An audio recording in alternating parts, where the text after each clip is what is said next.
Hello, how is everybody? Welcome to another episode of Between the Covers. I think this might be the penultimate, if not the final. I think it might be the final interview of the year. So if you're watching for the first time, my name is Daniela Bleckner. I am an author, book generator, founder of a company called Conscious Dreams Publishing. We transform diverse writers into successful published authors. On the bookshelf behind me here are some of the 350 plus books that we've published over the last 9 years. I'm absolutely passionate about providing a platform for unseen, unheard authors so they can have their voices heard and stories shared and inspire, empower, and transform, entertain for generations to come. That's the beautiful thing about a book. It's there forever. So, who do I have today? What is the show about if you're tuning in for the first time? Let me turn this music down. I think I might have to change my theme tune music. I do like this though. So this show is called Between the Covers because we get up close and personal with people who work within the writing and publishing industry, as well as authors, to find out what goes on between the covers of creating, publishing, and distributing and promoting a book. Today, I'm going to be speaking with the awesome and amazing Sonji Clayton, aka pen name SN Clayton.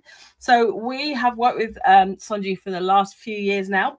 Her first book, A Shared History, is a historical romance centered around a character. You need to read it. Centered around Seeley. If you're watching, whether now or on the replay, let me know. Did you know that Black Victorians existed? If so, what are your knowledge of them? What is your knowledge of them? All of this is in the book. So it is beautiful. Book one, A Shared History. This was last year. And she is only back with book two, A Shared Destiny. And do you know what? I'm going to call Sonji on because she's going to tell you all about it. Please do tap the screen, show us some love. And if you're watching, let us know where you're watching from. And feel free to also throw your questions up as this is an interactive show. Hello, Sonji. How are you doing? Hi, Daniela. I'm good, thank you. How are you? I'm good, thank you. I'm good.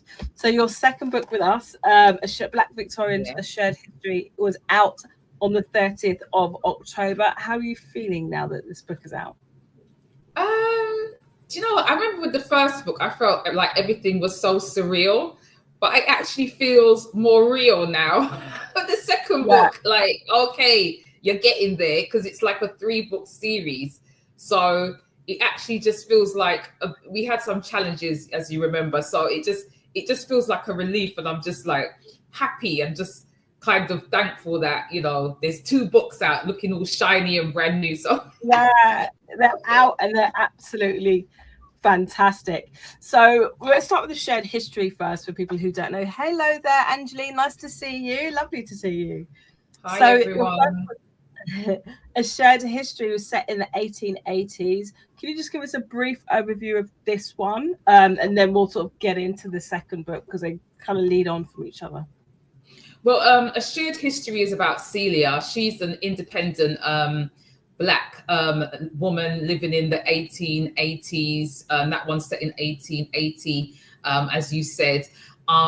She's caught in a bit of a love triangle between... a love triangle in books. Yeah. So between her ward, or her guardian, sorry, she's the ward of Lady Benwick, who's a bit of a piece of work. So she's caught between the love triangle between Lady Benwick and her grandson, Ed, and he's part of the British gentry, of course, and her old love, Nathan, who's a bit of a handsome young man from Sierra Leone, who's been schooled in London, and he's been in New York for various reasons, and returns and kind of sets the cat amongst the pigeons because she's in a dilemma in terms of which one she should really go with. And there's a little bit of a woven in scandal going on with Lady Benwick. She's making trouble behind the scenes. Troublemaker, so she is. Her challenges with that, yeah. I like what I like about this book as well is it explores so many different themes. You know, I think Bridgerton was on at the time this one first came out. It looks at like the role of women, gender. It's about, you know, how marriage to us now, hopefully, to generally is not the same as what it meant before. You know, it's about estate, about, you know, work, you know, what land. It's about marrying into, you know, marrying up. And you also look at the role that race plays in this book as well. Can you talk to us a little bit about that? Yeah, well, I mean, I suppose it aligns with Bridgerton in the sense that it's diverse in a time that usually isn't presented as diverse, even though the reality is very different. I did make a point of wanting to be able to, I call it edutain or edutainment. So let's put some knowledge in there. Let's put some facts in there based on factual research, which is on the historic records. So I have like a book list in the back of both books, actually, to just align people with some of the research that I did around it. So, you know, the romance and the relationship and the world building is the entertainment part. But actually, there's quite a few historical facts that cover not just Victorians in Britain, but the interconnection between Black people across the diaspora. So there's Black people from the Americas and Caribbean and Africa as well. So I wanted to showcase that, yes, we were a minority. However, our presence was significant and it does matter. And Black history is world history. You know, there's plenty of non-Black people who are interested in the real facts of Black history and how it relates to their existence. And I think that you've touched on something really important there. It's an absolutely fantastic read. Like, you write beautifully. Not everybody can write. You can write, and you're really kind of immersed in their world. So, and there is, you know, how you create the characters, like the Lady Benwick character, the one that you love to hate. I love to hate anyway. I'll speak for myself. You know, you have the entertainment factor of it, but also the important educational part, because people don't know that, you know, many Black people actually lived in, you know, the Victorian times, and they weren't, you know, like moving on to your second book, for example, with Georgina, she was an independent, you know, and I think Celia also as well had a level of independence. Oh, hold on a second, let's say. If you could send us your question in English, that would be fantastic. Thank you very much, Aika, for tuning in. Is that French? I'm not sure. I was trying to do my little old school French, you know, like I can. I tried French or Spanish, but I just can't. Please, just let us know if you have any questions. No, it's Spanish. You see what I mean? No good. I'm just useless. It's Spanish. It's Spanish. Yeah. So, tell us a little bit then about A Shared History. Look at that cover. I absolutely love the cover. So, A Shared Destiny is just. Georgia appears in the first book. She's Celia's best friend. She's mixed race. They met at boarding school, and so I suppose Georgia's situation's a little bit different in that she's actually a bloodline related into the gentry. She's not just like a ward, you know. She's not just sort of like got that sort of family background in terms of being attached to the gentry. She's actually in the bloodline because her father is part of the gentry. So Georgia was born in Sierra Leone with her older sister, who's Black, Amelia. And when the mother passes away, they come to London, England, and they're educated here. She's, I suppose, in an awkward situation because she belongs, but she doesn't belong. Does that make sense? So yeah, it's like, okay, she's accepted, but it's kind of with a side eye. Do you know what I mean? Like, she's accepted in like society, but there's a little bit of secretive side eyes. But her father is quite prominent, she's never really felt like she fitted in. And interestingly enough, she don't really care anyway. She doesn't care. She's very, very confident in herself and in her identity as a mixed race woman, identifying as Black, living in London, and she's got her little circle and she's happy with her little circle. And You know, she's just that type of person who's quite straight talking. She doesn't like fake people. She just talks very straight, which is not a very Victorian thing to do, because you know, that time there, you're not supposed, as a lady, it's not ladylike to just talk straight, you know, kind of thing. So you kind of have to, in polite society, you know, have these ridiculous, meaningless conversations, you know, and she's just not about that life. But she has a bookstore off Charing Cross Road, and she's quite business minded along with Celia. They're partners in that business. And obviously, you know, from what I've said so far, she's quite independent. Celia is different in that Celia wants to get married. Celia wants a relationship, wants a family. Georgia is like not really that bothered. She's not fussed about it. She's not keen on losing her freedoms. She's not keen on potentially losing what she's built up financially, because back then your husband, once you get married, would basically become the owner of your assets. Exactly. He could do what he wanted with your assets. So there were a lot of women who lost their fortunes because their husbands would invest it or gamble it away. And do you know what I mean? They couldn't make decisions about their money. And if they kind of pushed back, if your husband was cruel, he could put you in asylum and say that, you know, you're mad, things like that. So it's actually quite deep, you know, in terms of that. So for her, it's a dilemma. It's a real dilemma. Hence, this little baby gets abandoned or left with her by the local curate, Daniel. He's actually white, and he's a bit of a rake. He was a bit of a rake, so he's had a bit of a reputation. He's part of the gentry as well, so you know he's getting the side eye for different reasons. It's like, how did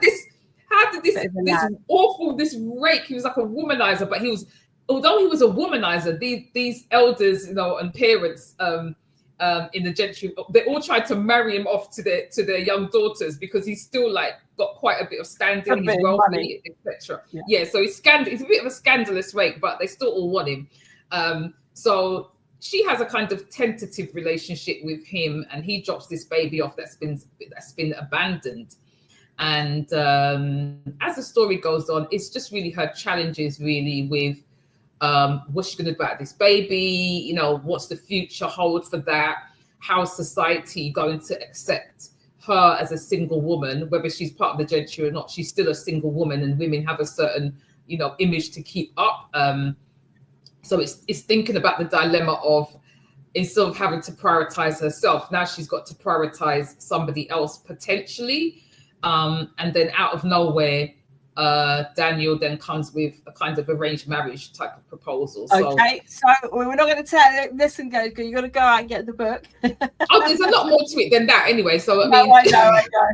Those are the foundations of it. Yeah. There's a lot of back and forth and to and fro. So yeah. I love that she's a really refreshing character in that way. Very self-aware, assertive. What kind of, did you think there were many Victorian women who existed like that in those days? Oh yeah, I mean, it's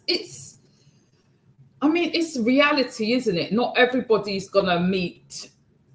I mean, actually, if I think about it, that wasn't a time where that true love is a very new concept to the world, you know.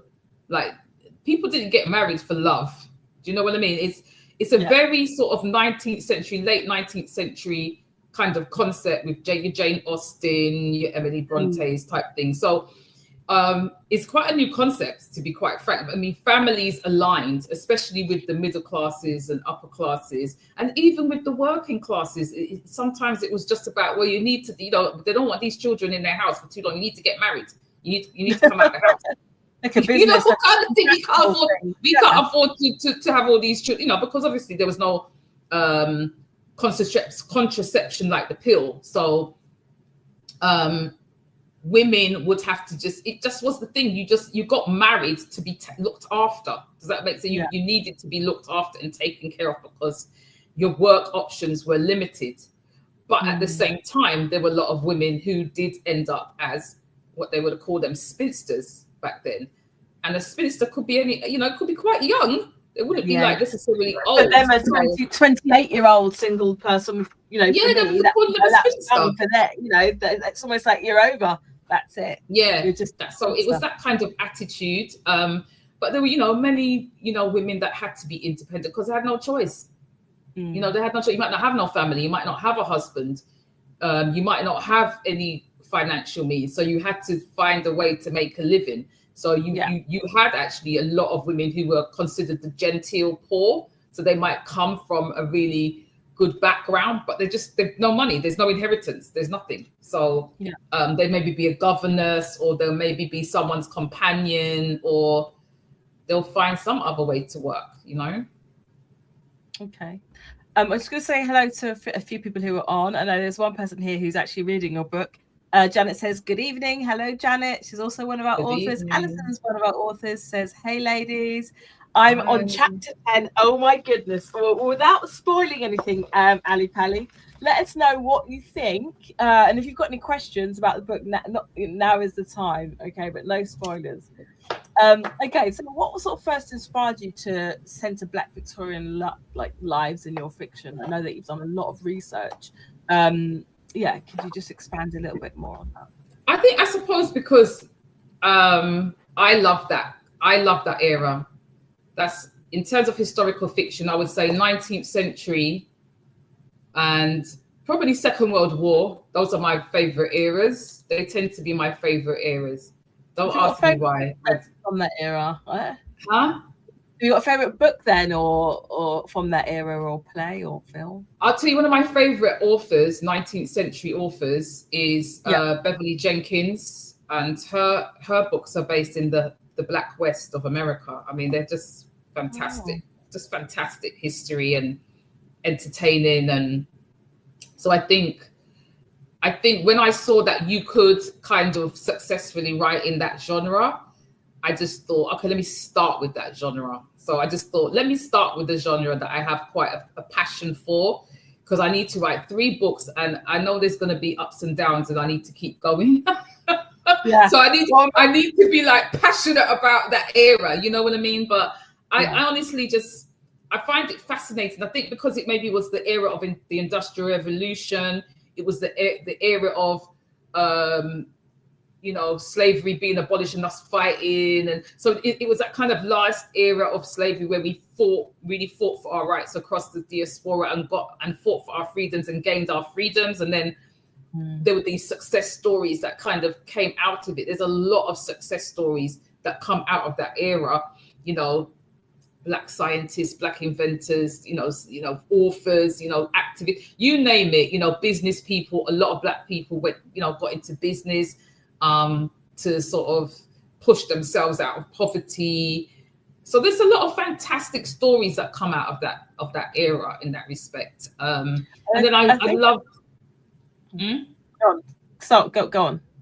Oh, sorry. And then there's another author called Rosie Goodwin, and she's more sort of hers is based in like England, like London and the North kind of thing, her stories, and it's usually rags to riches. It's usually rags to riches, her stories, kind of thing. Yeah, kind of thing. So yeah, I'm quite, I do love those authors. Yeah, but to be honest, there's quite a few of them, but those are the authors I suppose I tend to have a lot of their books. So if you love historical fiction, there's a little bit of romance in your book anyway. Beverly Jenkins and Rose, who is it? Rosa? Yeah, so Beverly Jenkins is like the Black West of America mainly. She's probably the most popular Black author in that genre, I would say. She's been around for a long time. But yeah, you love her books. You absolutely would love her books. They're just fantastic. You know, adventure. It's like an adventure. And the other one, Rosie Goodwin, she's a British author, more sort of rags to riches style of writing type of thing. But I suppose that's what, in a way, did lead me to writing, not specifically about Black Victorians, but I wanted the 2 books to land in London, because a lot of my historical nonfiction a lot of it is I'm reading around London. Do you know what I mean? Around the UK and our presence in the UK. And I felt like it was important for me to tell that story, because I'm always annoyed a bit, I suppose, when we're not spoken about in mainstream historical romance. It's like we didn't exist, you know. And sometimes I'm thinking, are you serious? Like, you're never going to mention us in this scenario? So it's like, okay, fine, you know, you can write what you want to, but I can't, you know, I need to put my money where my mouth is. You know, if I'm going to deal with different eras, but if I'm going to deal with the Victorian era, I need to tell the Victorians in London, in Britain story, the first 2 books. The 100%. Third book, I take one of the characters to the Black West. So I'm quite excited about that book, actually, as well. Ooh, lovely. Again, like, I think it's something that should be taught everywhere, you know, about the Black presence in Britain. Certainly during Victorian times, it's definitely something that a lot of people that I've spoken to aren't aware of or haven't been aware of. Ali is saying, I love movies with this kind of era. So easy to read this story. I can actually picture it in my mind and feel Celia's tug of love on her heart.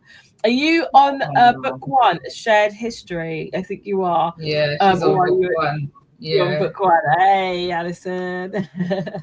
Lots of description and attention to detail so I can see the scene in my head whilst reading it. Love it. And I know for a fact Ali's on holiday at the moment, aren't you? In the sun. She keeps telling me. Oh, wow. So, okay, nice. What a lovely book to read on the beach while we're in the cold. So she's asking, how did you research to get this historically correct? So you mentioned at the back you've got a point, some references to books. Can you sort of talk us through some of the books and research you've done? Okay, so some of the books, I won't name everything. Some of the key books were Peter Fryer, Staying Power, The Black Presence in Britain. I mean, I'll tell you something, get that book. Peter Power, Staying Power. Powerful book, yes. Peter Fryer, Staying Power. It's just a fantastic read. It really, amongst the other books and the sources that I went for, really helped me clarify certain things. And you know, you have to get all the nuances right, you know, even as simple as, you know, how are we referring to ourselves and how were others referring to us. I had to, you know, even little things like that. I couldn't make assumptions about anything, even if a character used a word, I have to double check to see, did we use that word? Did we even use that word? Do you know what I mean? So I would say that was one of the main books. And then David Olusoga, Black and British. Yeah. How to Be a Victorian by Ruth Goodman. Love that book. And one of the books I think for me was really just life-changing, because I just didn't understand this concept of black sailors, was Blackjacks by Jeffrey W. Holster. Wow. You know, I know the last time I thought, when I saw the book, I thought, oh, this is going to be so boring. I don't want to read about sailors. Let me tell you something. I couldn't even put the book down. I've read that book about twice, and I still go back to it, you know, like the highlights, because it's like an adventure. It's like an Errol Flynn swashbuckling adventure of these black sailors. They were like the Telegraph news people of black people around the diaspora. So anything that was going on, spreading the news, there was a slave rebellion, whatever was going on, they would be fasting right Africa, America, the Caribbean, UK. You know what I mean? I think I want to read that book. That sounds like one piece of drama. I can imagine. What was it called again? Black Sailor. So Blackjacks, Jeffrey W. Bolster. Yeah, it's interesting because do you remember the film Harriet? Yes. Yeah, in that film, I was really, really chuffed to see them featured very briefly. You might miss it, but they helped Harriet. Get away. Oh, wow. Yeah, on one of their. And isn't it great that you can start seeing all these different links? So we're not kind of. It's the first time I've seen it. It's the first time I've seen anyone feature it on film, though. Do you know what I mean? So I was really chuffed to see it, because I'll tell you, it's deep. But that book, that's what I'm saying. Never judge a book by its cover, because I just thought it's gonna be dry and boring now. But I've got to do the anyway. But you know what?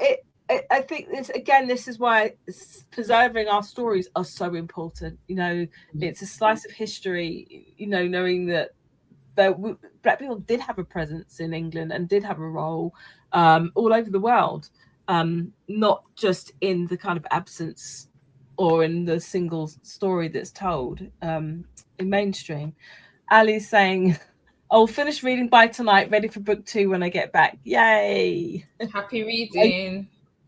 Enjoy. Okay, so I've got to be crack into this. So was there like I guess you've answered that one. I was going to ask you, what was the most surprising historical fact that you found out? Would you say that would be the black sailors? I would say it's the black sailors. And one other thing that was really, I think it really touched me actually. UCL, University College London, did a little project, and they created a map of where black people in London in the 1880s. Was it the 1880s? It was really weird because it was the timeline that I was writing in. So it was fantastic. Wow. And it was like, they just had them in different categories. So they had the elite, which I'm writing about, the black elite, like people of influence. You know, doesn't necessarily mean you're wealthy, it just means people of influence. And they had like different categories: students, nurses, activists. And they had this map, and you could just see where they lived, like all across London. And it was just this weird visual. Yeah, it was just this weird visual of, and it really helped me because at the time I was battling with, okay, we're here, but we're not really a community in the way that we would have been a community when the Windrush, Windrush, the mass. We weren't like that. We were kind of, some of us here, some of us there, some of us there. And I was like, how am I supposed to build this world? Where am I placing us? I was so confused. And I'll tell you, this map really helped me. And the visual as well. London side of things. Yeah, because if I was talking about, say, maybe Bristol or Liverpool or Cardiff, it would have been easier. Do you know what I mean? But with London, we were kind of scattered. We were there, but we were scattered. And actually, we had more of a community, say, in the prior century, the 18th century. We had more of a community especially in the St. Giles area. We were known for that area. But by then, we'd kind of, our numbers had been decreasing. So scattered. Yeah, we were more scattered. And then, obviously, we were having relationships with, English, Scottish, Welsh people, wherever we're scattered out. And so we then, there's a lot of white English, white Scottish, Welsh people that do have black ancestry. Do you know what I mean? But some of them know, some of them don't know. Yeah. I wanted to touch on that, but I was going to say, it sounds like you had kind of like research kind of pouring in from everywhere. English heritage. But that UCL map, it kind of, how can I explain it? Like when you are on a quest, like you're in a maze and you finally find yourself out. So it just helped me like, oh, wow, yeah, okay, I'm on the right track, I was going to say something and it's completely gone. It's completely gone about the characters. Were you going to comment on the English people or British people that might have black ancestry? And that was it. Sorry, I just started, when you were talking about the map, I just started visualizing it myself and my mind just went on to the map. Anyway, I was going to ask you about, when you had black and white people then mixing or marrying each other. How, from your research, how was that kind of received during that time? Or was it seen as something that was totally normal in some circles? And we spoke quite a bit about the terminology as well, using the terminology that they would have used at the time. So can we just share a little bit about that? I mean, it would have been, I think it was just mixed reactions, really. Like some people were obviously affronted, not happy about it at all. Some people didn't care. Some people were neutral. Some people just might not have approved, but just didn't say anything. Sometimes they had a hard time. Sometimes they didn't. I think every couple just had their own experiences. I think it depended on who you were as well. Your standing in the community. I really think it depended on, your standing in that community and how well you were known in those communities. Yeah, I just think because there were some areas, like even the East End of London had a lot of sailors and black sailors and Indian sailors. So they kind of were used to it. Does that make sense? So they were kind of used to it. So there would have been a community that's just used to the mixing.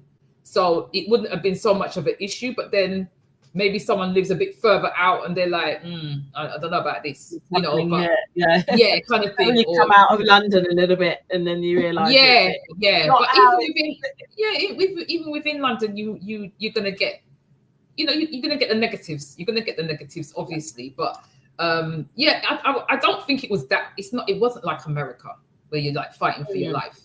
Don't get me wrong though, there were times when you could, especially as a black man with a white woman, you could be in danger, could be in big danger. Do you know what I mean? Less danger as a black woman with a white man, but still, like I said, people had different experience, very extreme, like in terms of disapproval and violence, and then more tame and just neutral, or, you know. So it's not you can't, the experience is not something you can just say everybody had that same experience, or just assume they would have a negative experience all the time. You know what I mean? So it just depends. Yeah. Well, I do a bit of digging and research and documentation myself, actually. It's something that's kind of widely out there. So who's your favourite character then between Celia and Georgia? I don't know why people always do this to me. I don't do favourites, Daniela. Okay. What are your? I don't do favourites. So I say as a teacher, we don't have favourites. Okay, what are your? Who you most like? I guess, and what draws you to each? I think there's definitely a bit of me in both of them in terms of the entrepreneurial side and the independent side. Yeah, I think, so that's Georgia. Yeah, I think they both have a strong sense of self. Yeah. Do you know what I mean? I would say that's definitely me. And I want my characters to have that. And even if they don't start with that, I want them to finish with that, a strong sense of self. I think when you're writing these stories, these romantic stories as well, I think there's a level of responsibility you have as well, because you don't know who's reading in terms of age group, and you want them to understand that this is how you need to be seeing yourself. There might be a journey, but this is how you need to be seeing yourself as a woman. And you know, you need to be careful about the compromises you're making within a relationship. I think you don't want to lose yourself. So I think it's important to not promote toxic relationships. You might have a toxic relationship in the story, but I don't know. I'm not about promoting it like it's something good. Do you know what I mean? There needs to be a growth process in there. So I'm very keen on that. So I love my characters because I work really hard on developing them. I dig, you know, one time I read something on advice from Maya Angelou, and she was like, you know, even when you think you've got there, dig deeper. And I do, even when I'm losing the will, like I'm literally losing the will. Like I'm tired now. I'm tired of this. You know, I'm just like, no, okay, let me put it away. Let me think, and let me see how much more can I give. Like I try to put myself in my reader's shoes. Yeah. So I try to think, you know, I have a list actually. I will make a list sometimes, like what would my reader probably want to know that I haven't really explained?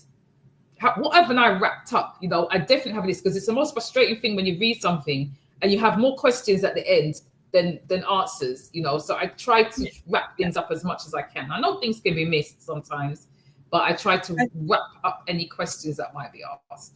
Yeah. I think it's good, obviously, because you've got a series to have, you want to pique their interest and for them to have like, ask a question, but you don't want to, somebody say you don't want there to be like massive gaps where there's so many questions that they're lost. And I think that you fill those gaps really. I mean, Alison, you're reading it. Let us know what you think. I think all of those gaps have just, you know, filled. I'm listening to myself. What am I saying? All of those gaps are filled. I think you help me. Yes, you've woven the story really, really well. Let's go for a question. Angeline said, I agree. Lovely. Alice laughing. Yes. Okay. Brilliant. I wanted to talk a little bit about the writing process and sort of character development. And I think you said something really important. A lot of the times I hear people saying, you're not writing for anyone else, you're just writing for yourself. It's like, yes, you are writing for yourself if you're writing a diary or a journal. But when you're writing a book that ultimately your goal is you want to sell your book, which means you want to connect to your reader, right? So the fact that you're asking questions, how would my reader feel? What do they want to know? What further questions could they have? Is a really good practice. In terms of creating characters, do you have a process for that? And there's some people do, like I do character profiles myself, strengths, weaknesses. Do you kind of map them out before, or do you just? I do plot my books out, and I do then do like a bit of a character analysis. I don't do it too deeply. I try to let it develop as I go along. But I do a kind of quick outline of how I want them to be, how I want them to be, how they will see themselves in the world, and how I want the world to see them. So I have to kind of, figure out, are they an empathetic character? Are they less empathetic? Are they quite blunt? Are they rude? Do you know what I mean? Like Lady Benwick's just rude. So it's just yeah, you have to I think you have to kind of outline something about the character and think about how they're going to interact with each other, in terms of whether they get along or whether they don't get along, or whether they kind of have each other on edge. And you've got to think about the pros and cons of that character and how they're going to interact with everybody else and the world around them. So I have to have some kind of outline and some level of character development. Yeah 100%. Brilliant, thank you. Rich saying hello, Daniela and Nandi. Oh, so Sonji, or SN Nandi, that's a new one. Please ask Sonji.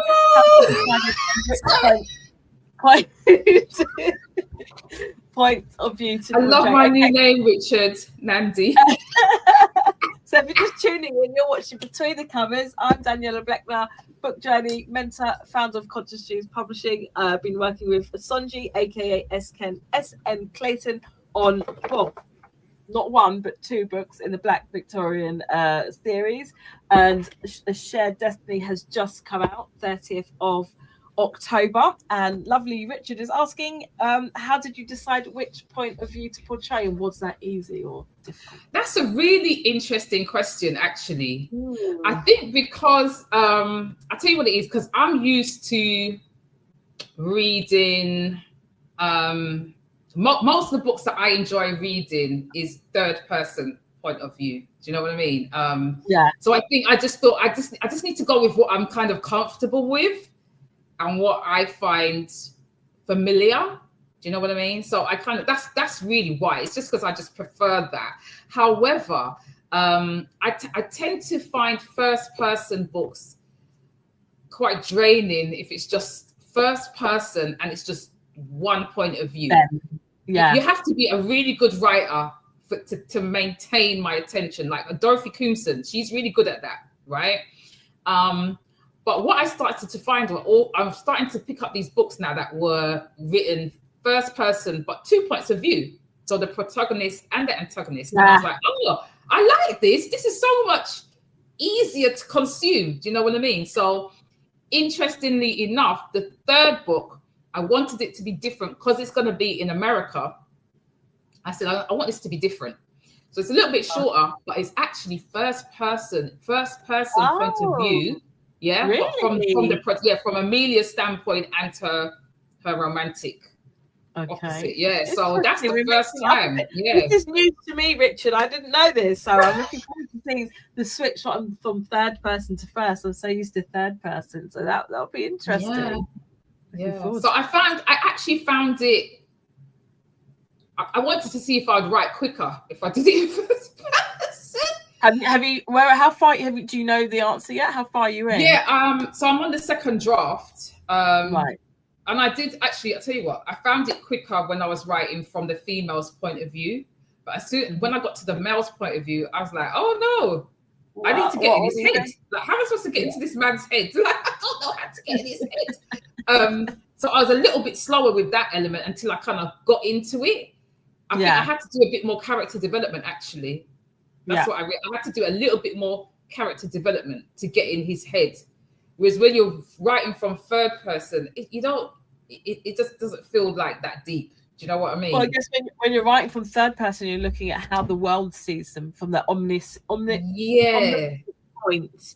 as opposed to like really getting into like how he's thinking, how he's feeling, how he's viewing the world is different to how the world views him. And so that shift, I think, is something that's really, really key. And it's really good practice to practice, writing in those different. I'm just trying to find ways to get these books out quicker, to be honest. I'm just that's my business head. Sorry, that's my business head talking. Like, I need to get these books out quicker. I'm taking too long. Even though, to be fair, I don't feel like I write any slower than anybody else. I don't write every day. No, I mean, to be honest, when you came to me, how long did it take you to write this one? Do you know what? The first draft took me about 3 months, and then this is me. The first draft, I'm like, blah, blah, blah, blah, blah. It takes about 3 months. And then once I get to the editing, I'm like, I can't be bothered. I'll just put it down. It took about a year, but really, if I was going to focus, it would just be a lot quicker. But I don't like editing. Sorry. To give yourself some credit, though, the fact that you wrote this, I mean, this is, can't remember how many words. Let's go on pages, 124 pages. This one's slightly more. To write a whole, and fiction isn't easy, right? It's not. You've got the narrative, you've got the points of view, you've got the character development, you've got the character, the narrative arc, you've got all of these things, so the historical context to put in there. It's not easy. I'm still on my fantasy novel from however many 15 years ago or something, maybe. Even harder to write. Non-fiction is a lot easier, I find. So the fact that you wrote both of these, inclusive of, the historical fiction and historical research and everything else, I think is superb. So, 3 months is fantastic. Ali, as a child, did you like really old films like Little Women, Gone with the Wind, old classics? Where's your fascination come from? Yeah, what's the root of your fascination? I do like old movies, actually. Black and white movies and stuff like that. And do you know what? Do I sound bad to say I'm not into Little Women? No. Oh God. Do you know what I love? I tell you what I love. Charles Dickens. Okay. Yeah. Well, it's your favorite. I love it, and that comes from the reading, though. That comes from the reading, and then obviously you watch the films, isn't it? Do you know what I mean? But I like Little Women. I don't love Little Women. Like I've read the book. I've seen I'm not a lover of that. But give me anything Charles Dickens, and I'm on it. What's your favourite Charles Dickens? Because I like a bit of. He loves his long sentences, doesn't he? With his M dashes. I mean, is that where I get it? Do you think that's where I get it from, though? Because I love reading descriptions. I want to know everything. Like, why did I think like? Why did you say that? Why are you leaving me hanging? I want to know why you said that. What does that mean? Do you know what I mean? But his books are very descriptive and very quite deep, aren't they?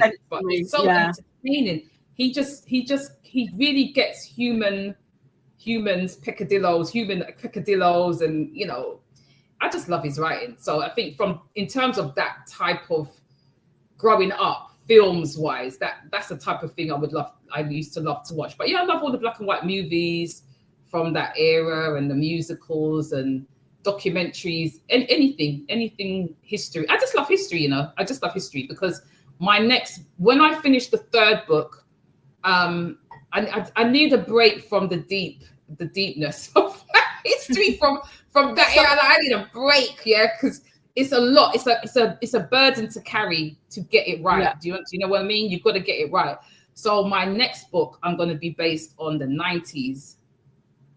Oh, okay. You know what? Hey, girl. Yeah, you see my picture about 90s nostalgia. So it's going to be based in the 90s, the rave scene in London, the rave scene in New York.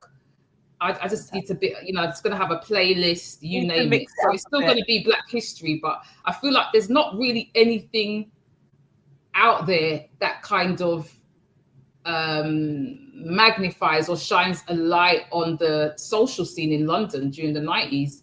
Or New York, really, for that matter. You can come to me. I can definitely be your research person because I was definitely out and about in the 90s. Trust me.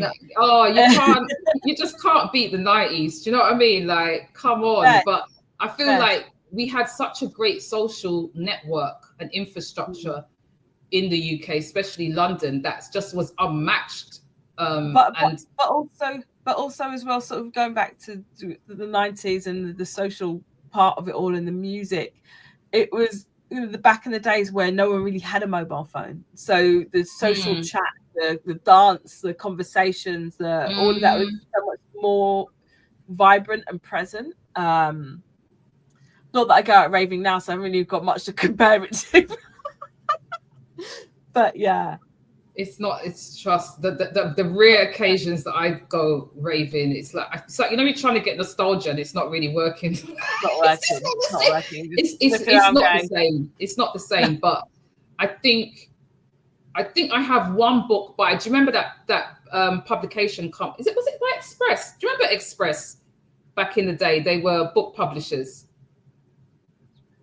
Not sure. I think they published Baby Father or them type of books there. Oh yes. Yeah, I can't. There's a book. I can't remember what it's called, you know. But there was a lot of books that came out at the time. But I suppose at the time it was like, you know, it wasn't just the rave scene, but literature, the arts. You know, there was Electric Cinema in Portobello Road, and I want to capture that. And then I used to go to New York a lot to shop and rave.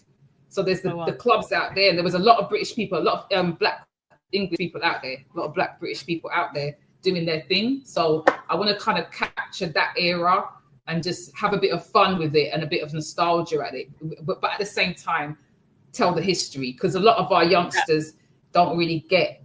You know, when I talk to our youngsters, they can't imagine a world like that. They just can't imagine it. Do you know what I mean? They can't imagine. Oh, North London people used to rave in South. South used to rave in North. West used to rave in what? You know, so to that extent, you know, we didn't have those postcode nonsense and all that back then. No. You know, so it's so weird though to think of like 1990s as being historical. All right. So Angeline says, I love the black and white movies. Very nostalgic. Oh, there's nothing like it. Abbott and Costello, Stan and what's his name? What are they called again? Those two comedians. Am I losing you, Daniela? I think maybe because I think it's my age group. Lauren and Hardy. Yeah, that's it. Lauren and Hardy. Sorry, fog brain. Sorry, everyone. Fog brain is killing me. I'm in the era of fog brain. Sorry. No, I'm just impressed with myself that I remember. Anyway, we've spoken a bit about the writing series, and you know, I was going to ask you about keeping the momentum for the multi-book series, but you've written your first draft of the last book, and you're talking about your 90s book. So wow, I'm looking forward to seeing what's coming from you. What are your plans moving forward with these books? So I suppose next year I'll have the third book out around the same timeline. But then what I need to focus on is the audio books. Oh yeah. So I need to get the audio books done, because I know a lot of people, everybody consumes. You've got to think about leveraging your intellectual property and 100%. Building that brand through different ways that people consume. Not everybody wants to read. People want to listen, you know, with these exactly. the audio side of things. Everybody learns in a different way, you know. So I need to move into. We've got Alison on at the moment. Actually, she did her audio book for her book Downloads from Heaven. So if you want to come down to the studio. Right. Okay. Yeah. Okay. So that's really the plan, is audio book, and a bit further into the future, after I've done the audio books, I'd like to do actually an audio play of the first book, or maybe amalgamate the first and the second book. So I'm trying to think about myself as more than an author, but more as a brand, and try and build around that intellectual property and leverage it as much as I can. And that's really, really key. That's really important. And I always say that to authors, is that yes, you have your book, but it's not just about the book. Like even if you look at it, you can see the brand stretching across. Yeah. And that then they can translate the audiobook and the play, and that there's so much you can do with it. Honestly, they're just fantastic books, and just beautiful. I love like beautiful books to look at, and yeah, I do love them.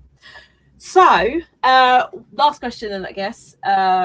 What advice would you give to someone sitting at home thinking, oh, you know, I love this genre, whether it's historical fiction or, I don't know, memoir writing or whatever it is. They want to write a book. They don't really know where to start and don't know whether it's worth it. What would you say to them? I feel like any kind of decision you make has to be done on your research, right? So you have to research that genre. You have to research what it is to be an author. Do you want to just write for pleasure? You know, you're not really bothered about sales and things like that. That's one thing. You have a different plan. Do you understand? But if you want to write not only for pleasure, but you actually want it to be, you know, a lucrative side hustle, and you're playing the long game, you're actually going to play the long game with this, then you have a different plan for that. So you have to do your research, and then you have to create a plan. Yeah, because you're not going to do anything if you don't have a plan. If you don't have a target and milestones, you're not going to get anything done. But what you can just do is just maybe start. Don't try and write a book. Just start with, like, that's a mistake I made. I kept trying to write a book. Where are you going? You don't even know what you're doing. So it's like, write short stories. Practice writing short stories, and see what you like. See how it feels. Get people to read them. Get feedback. And that will probably give you an idea of, if you write different short stories in maybe a couple of genres that you love reading. Yeah, so write in genres that you actually really love reading, because this is a long-winded journey, and there's times when you are not going to feel motivated. So something's got to motivate you. Do you know what I mean? So, you know, just be very clear, have clarity on what your ultimate goal is, because you're going to have to write a plan out to meet that goal. And that's what's going to get you going. But like I said, just start with short stories first, or poems, however you want to write. But just start with short stories first, just to figure out your style. You might even start writing in the style of maybe your favorite authors or something like that, and then start developing your own style around that. But always have a plan, and always have the plan based around research, because it's really, really important if you want to create a business that there's a demand in that genre.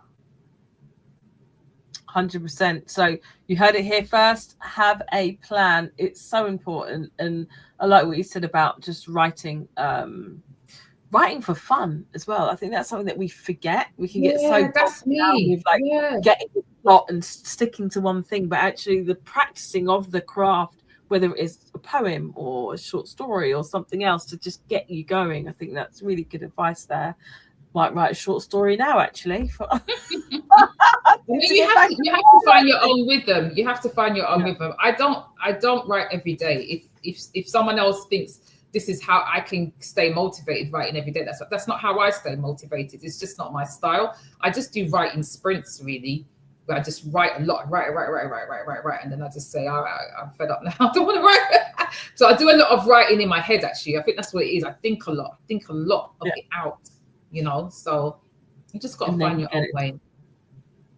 Exactly. And everyone's, your way might be completely different to somebody else. Like some people are right between this time and that time. I can't write rigidly like that. I need to book time off and go away and just go and do it. Or if I'm like, I might be on the bus, or I might be out with friends, and suddenly it's like, I've got the idea now, gotta go.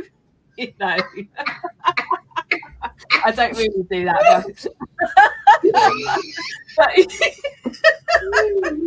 can imagine your friends to just be like, why should be so extra? What's this? We know you're creative, Daniela. But that's a little bit much. It is my wedding. Not okay. Gone off to go and write something down. No, not at all. Anyway, so how can people find you, and where can they get your book? Okay, so my website is www.snclayton.com, and the best place to connect with me is on Instagram, author SNC. I've only just got an Instagram, actually. I've only been on there for about a month. Do you know how long I've been saying? I'm quite enjoying it. It's nicer than Twitter. I thought you'd like it.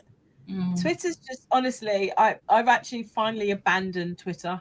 I just left it. Sometimes you feel like you're kind of talking into the ether. It's like you're talking into the ether. I don't know. I'm like, to be honest, I've had more engagement on Instagram, I think, my first day than on the whole time I've been on Twitter.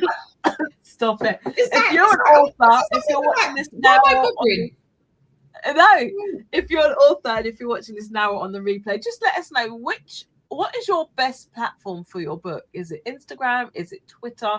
Just Twitter. Are you successful with Twitter? Is it long gone? Maybe it's Threads. Maybe it's Facebook or LinkedIn. But I'm finding Instagram's really good. Facebook, but I've already got, people. And TikTok is something I'd like to discover, but that's another conversation. We've got Sonji on Instagram. I'm quite wary about spreading myself thin. I want to connect. I want to make real connections. And I feel like on Instagram, that's what's happening.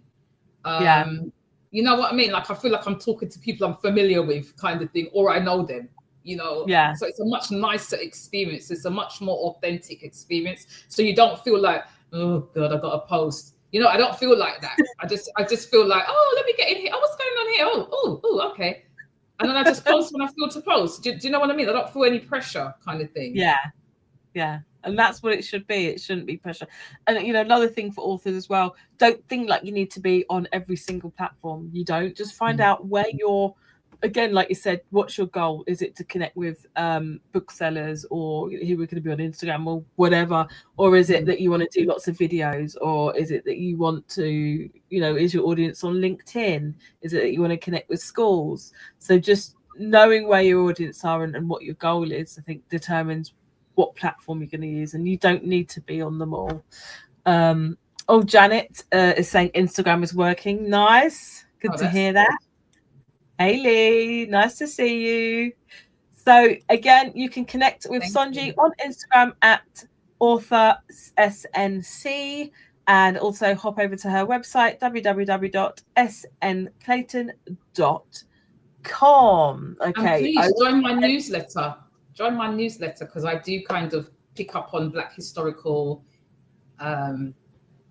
issues and updates and that type of thing in there as well. So it would be great if you could share the reading list as well with people, and people can also get that if you get Sonji's book. It's either going to be up here if you're on Facebook, or down there if you're on YouTube. You can get it from the Conscious Dreams Bookshop, signed copies.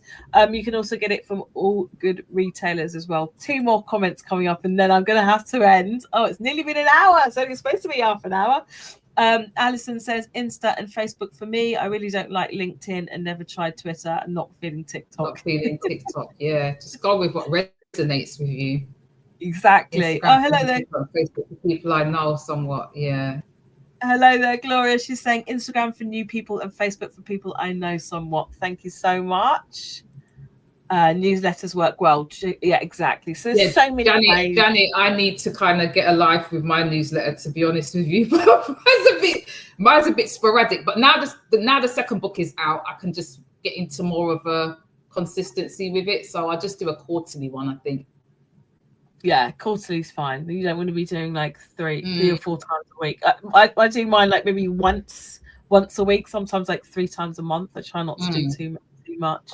But yeah. Anyway, chitter chatter over. Thank you, everybody. Thank you so much. Hey, Angeline, have a beautiful day, ladies. You have a beautiful day or evening. Have a beautiful day too. Thank you, everyone, for joining us and taking time to ask questions, etc. I really enjoyed my time here, Daniela. Thank you for having me. My absolute pleasure. I will see you very soon, hopefully. See you later, everybody.